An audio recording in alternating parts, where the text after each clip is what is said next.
Il n'y a pas d'orage, pas d'étincelle soudaine, juste la lumière tranquille d'une fin d'après-midi à Neuilly où deux trajectoires se croisent. Nicolas, 23 ans, un sourire nerveux et une ambition déjà trop grande pour son âge, vient de prêter serment comme avocat.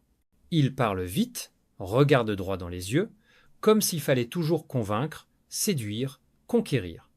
Marie-Dominique, elle, a 25 ans. Elle n'a rien d'une mondaine, issue d'une famille stable, catholique, fille d'un pharmacien respecté. Elle se tient droite, discrète, presque effacée, et pourtant, il y a chez elle cette gravité douce qui attire les hommes pressés de réussir. Leur rencontre n'est pas un hasard, mais un moment suspendu entre curiosité et stratégie. Lui, déjà conseillé par certains mentors politiques, cherche une image de respectabilité, un ancrage bourgeois capable d'adoucir ses angles. Elle, fascinée par cette énergie brute, croit voir en lui un homme sincère, travailleur, capable d'offrir un avenir solide. Dès le premier dîner, leurs mots se répondent comme dans un pacte tacite. Il promet un monde à construire, elle promet d'y croire. Très vite, ils deviennent inséparables. Nicolas parle de ses rêves. Devenir maire, ministre, un jour président. Marie-Dominique l'écoute, le soutient, rit de son impatience. Autour d'eux, leurs amis murmurent « Il ira loin, ce garçon ». Personne ne se demande si elle, la jeune femme à son bras, ira quelque part. Déjà, le récit de leur couple se construit à sens unique, centré sur lui. Lorsqu'il la demande en mariage, c'est avec la certitude d'un homme qui coche une case, pas d'un amoureux transi. Elle dit oui, avec la naïveté des femmes qui confondent destin et promesse. L'alliance qu'ils échangent ce jour-là n'est pas seulement celle du cœur, mais celle d'une ambition partagée. Lui pour le pouvoir, elle pour la stabilité. C'est pas encore l'amour blessé, mais déjà l'amour stratégique. Et dans les photos de fiançailles, on voit tout. Lui, le regard fixé sur l'horizon, elle, tournée vers lui. Deux directions différentes, un même cadre figé. Personne n'imagine alors que cette rencontre, apparemment banale, deviendra des années plus tard le symbole d'une vie effacée par l'histoire. Ils se marient à l'automne 1982 dans une église sobre, entourée d'une famille discrète et de quelques élus locaux. Rien d'ostentatoire. Pas de flonflon ni de champagne débordant. Un mariage bourgeois, convenable, à l'image de ce que Marie-Dominique espérait. Une stabilité. Nicolas, lui, sourit, serre les mains, remercie les invités comme un élu en campagne. Il est à l'aise, presque trop. Ce jour-là, il ne devient pas seulement un mari, il endosse un costume de plus dans son ascension. Il s'installe à Neuilly-sur-Seine, dans un quartier où les façades sont propres et les voisins discrets. C'est là que naîtront leurs deux fils, Pierre puis Jean. Marie-Dominique, fidèle à l'éducation qu'elle a reçue, s'investit entièrement dans son rôle de mère. Elle est présente à chaque repas, chaque rendez-vous scolaire, chaque nuit, sans sommeil. Nicolas, lui, s'éloigne déjà. Il est avocat, adjoint au maire, puis maire. Les réunions s'enchaînent, les déplacements aussi. Quand il rentre, c'est souvent tard. Il embrasse les enfants, échange quelques mots, puis replonge dans ses dossiers. Marie-Dominique commence à sentir le vide. Un vide qui ne fait pas de bruit, qui ne se dispute pas, mais qui s'installe comme une poussière invisible entre les murs. Elle tente de raviver la complicité des débuts, une promenade, un dîner, une lettre glissée dans sa serviette. Mais il est ailleurs, toujours pressé, toujours fatigué. Parfois, il lui dit qu'elle est trop dans son monde, qu'elle ne comprend pas ce que signifie être un homme public. Elle commence à douter. Pas de lui, pas encore, mais d'elle-même. Est-ce qu'elle est trop effacée, trop à l'écart? Elle s'efforce d'être parfaite, souriante devant les amis, posée devant la presse locale, irréprochable auprès des enfants, mais rien n'y fait. Elle ne parvient plus à le rejoindre dans sa course. Derrière les murs feutrés de leur maison de Neuilly, le mariage se fissure en silence. Pas de cris, pas de larmes en public. Juste un homme qui gravit les marches du pouvoir et une femme qui descend doucement les escaliers de l'invisibilité conjugale. Un jour, elle confiera à une amie « J'étais là, mais il ne me voyait plus. J'étais son décor, une figure de stabilité qu'on montre, puis qu'on range. » Et c'est peu être là que commence la véritable fracture. Non dans l'adultère futur, mais dans cette indifférence installée, cette solitude à deux, ce rôle imposé d'épouse exemplaire dont on attend tout, sauf la parole. La rumeur précède toujours la réalité. Dans les cercles politiques parisiens, les noms circulent comme des billets pliés. Cécilia Attias, alors encore épouse de l'animateur Jacques Martin, commence à apparaître aux côtés de Nicolas. Elle est vive, brillante, différente. Marie-Dominique entend des échos, perçoit des silences inhabituels au téléphone, des voyages professionnels de plus en plus fréquents, mais c'est pas là qu'elle découvre la vérité. Un soir de 1988, elle allume la télévision. Sur l'écran en direct, Nicolas Sarkozy célèbre le mariage de Jacques Martin et Cécilia. Il est là, costume sombre, sourire éclatant, devant les caméras, jouant le rôle du maire de Neuilly avec une assurance troublante. Pour Marie-Dominique, c'est un coup au cœur.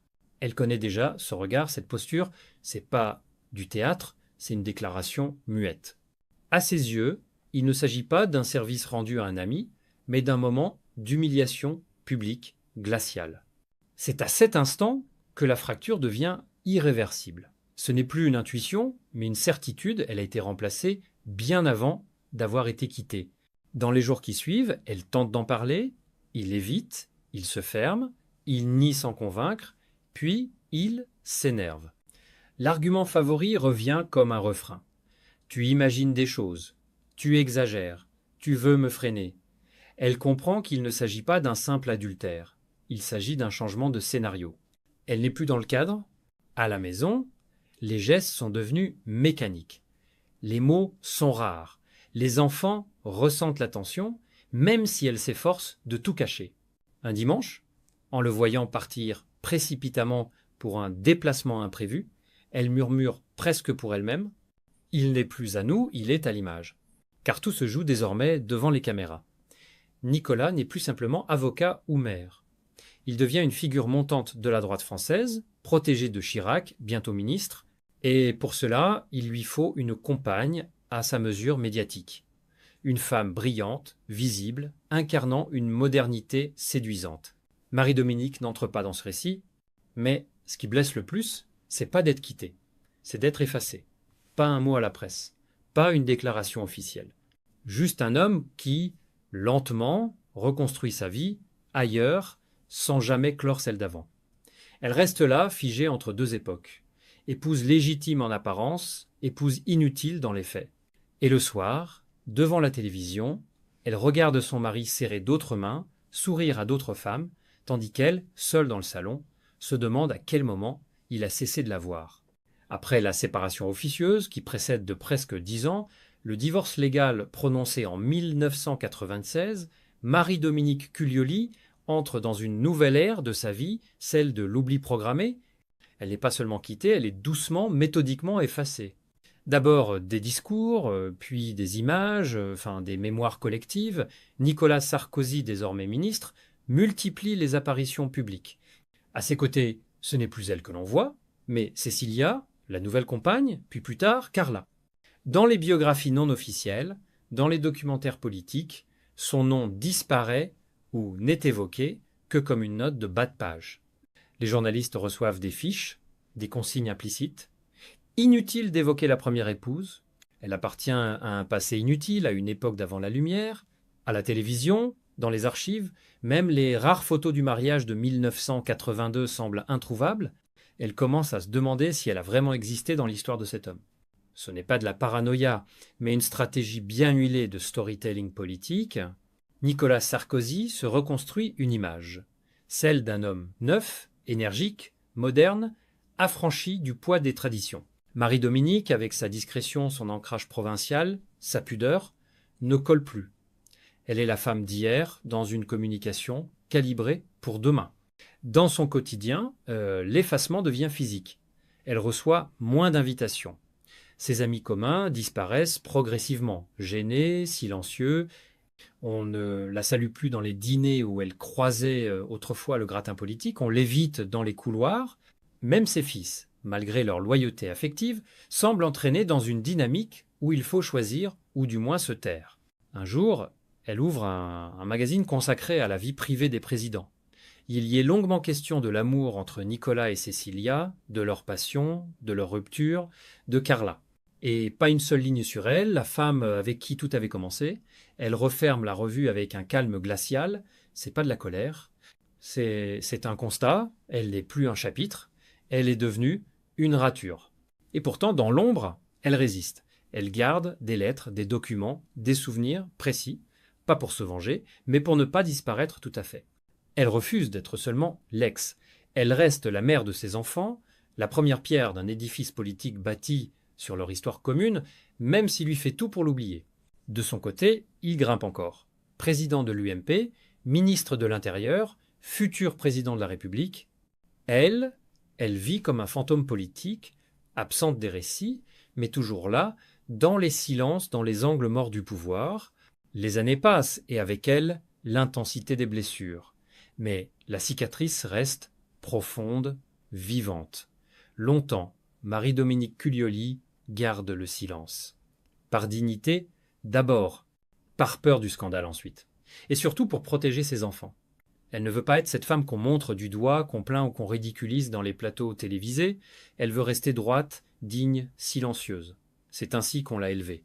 Mais un jour, alors qu'elle lit un article consacré aux grandes femmes dans l'ombre des présidents, elle se sent saisie d'un vertige. Encore une fois, elle n'y est pas. Même là, même dans l'ombre, elle n'existe pas. Alors elle commence à écrire. Pas un livre, pas encore. Juste des mots, des souvenirs, des pages entières de choses qu'elle a toujours voulu dire. Elle s'adresse à lui parfois, à ses fils souvent, à elle-même surtout, pour se rappeler qu'elle a été vivante. Quand elle accepte enfin de parler à un journaliste indépendant, elle ne cherche ni scandale, ni revanche. Elle parle d'une voix calme, presque posée. Elle ne crie pas, ne règle pas de compte. Elle témoigne. Elle raconte ce que c'est que d'aimer un homme qu'on ne reconnaît plus. Ce que c'est que de se taire pour protéger, puis de se perdre dans ce silence. Je ne veux pas détruire sa mémoire, dit-elle. Je veux simplement qu'on n'oublie pas que j'ai existé. Elle évoque sans haine l'homme qu'elle a épousé. Elle ne nie pas son intelligence, son charisme, son sens de la stratégie. Mais elle raconte aussi l'homme absent, l'homme dur, l'homme qui savait charmer les foules, mais ne plus regarder sa propre épouse. Elle n'accuse pas. Elle décrit, et c'est cette retenue qui bouleverse.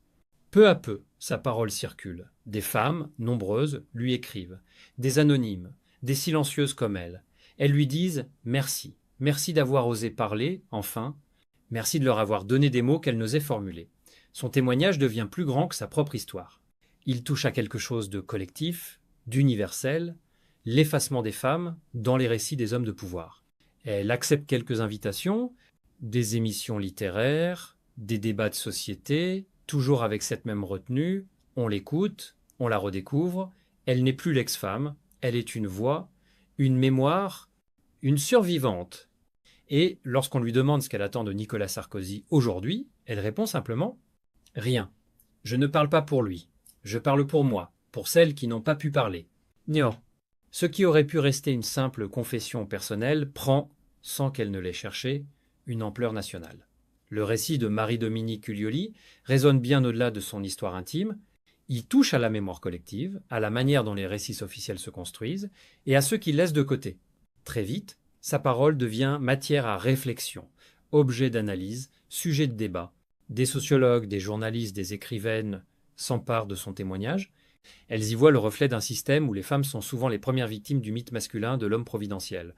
Derrière chaque président, il y a une femme qu'on a vue et une autre qu'on a oubliée.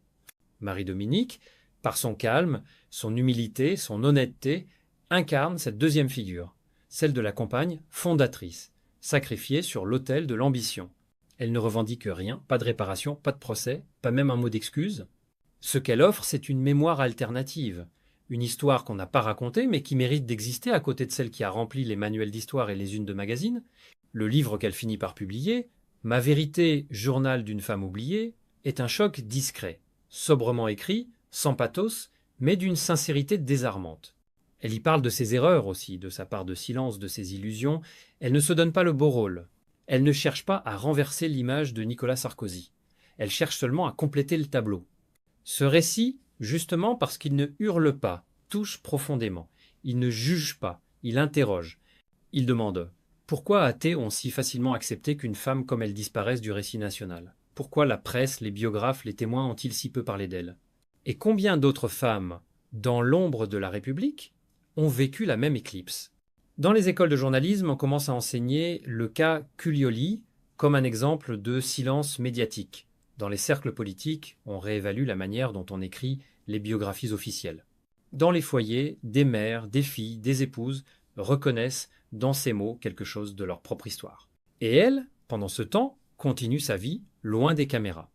Elle refuse toujours les grandes interviews spectaculaires. Elle choisit ses mots comme on choisit ses combats. Avec soin, son héritage n'est pas un cri de guerre.